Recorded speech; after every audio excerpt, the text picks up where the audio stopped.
So, ito po yung ating Strategic Plan 2026.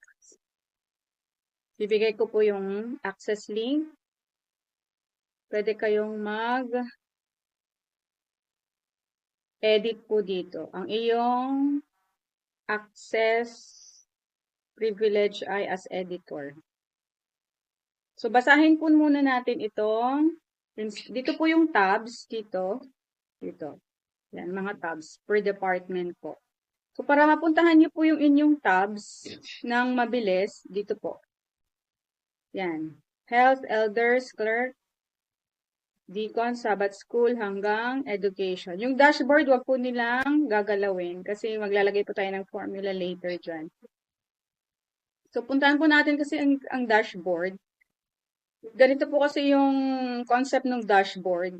After ma-input po natin lahat, yung ating mga activities, i-consolidate natin per month. So, dito pupunta lahat ng activities sa month na yan ng lahat ng department, lahat ng activities, pati budget, at yung status, kung nagawa na siya, in progress, nalagpasan, or naumpisahan na. And then, for quick feedback, pwede natin ilagay dyan later on.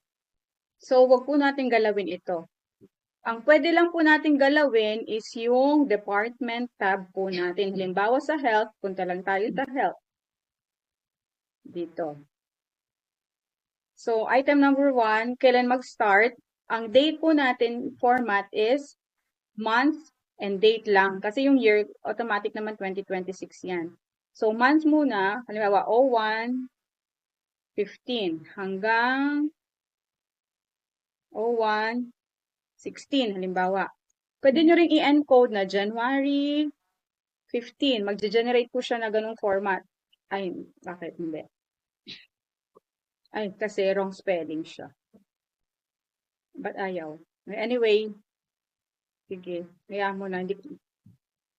Format number. Ayan, nag-ano na siya. Pero, yung ibang tabs, hindi pa siya na format pala. Lagay nyo na lang na 01/15 kung ano. Basta just follow the mm/date. Please, wag galawin po yung ibang tabs, ha? Dito lang siya punta. And pakiread po itong those, yung mga do's and don'ts po natin. Kasi importante po talaga ito. Para sa ikalilinis ng ating Google Sheet. Assign tabs lang, double check. Baka kasi sa treasury, yun pala, doon dapat sa Deaconess. Yung maintain formatting, MMDD for dates. Keep formulas and formatting intact. I-notify nyo lang po ako please kung may mga accidental na change. And then privacy po natin, respect privacy, wag i-download, wag i-share sa iba na hindi board member. And please gamitin lang po natin ang laptop or desktop kasi pag mga cellphone, may mga accidental na nadi-delete or na-overwrite. And then sa don'ts naman po, Google Sheet. Ayan, pakibasa na lang po. So, if ever hindi po kasya, ang pwede po natin gawin sa mga columns or rows, hindi po natin siya pwedeng dagdagan, mag-delete, mag-rename ng tabs. Pwede lang po natin i-adjust. Punta lang po dito sa taas, adjust, ganun lang.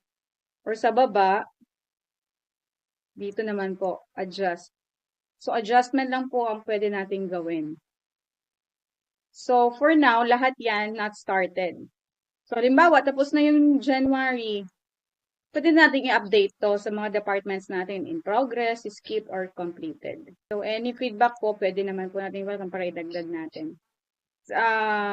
Baka mahirapan po sa umpisa, but as we go along, magiging gamay na po natin ito at hindi na natin manual na ilalagay yung ating mga entries. Makakatulong talaga